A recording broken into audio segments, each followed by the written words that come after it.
Fix Roblox. Your access to voice chat has been suspended for violating our community standards error. Hello everyone, this is Sabrina here to help you today. So without any further ado, let's get right into the video. So, if you have violated their community standards, you will not be able to get access to voice chat for at least 30 days. After 30 days, you will automatically get back your access. But if you think you have not violated any of their community's standards but still got suspended, what you have to do is go to Play Store, go to your preferred browser and then search for Roblox help.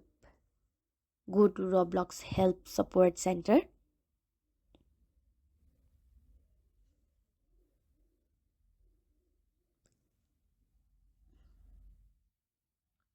and from there you will have to write or submit a report stating that your access has been suspended, and the rest is on Roblox Help Center. So that's it. Thank you for watching this video. Make sure to like, share, and subscribe to our YouTube channel. If you got any questions, comment them down, and I'll catch you in the next one.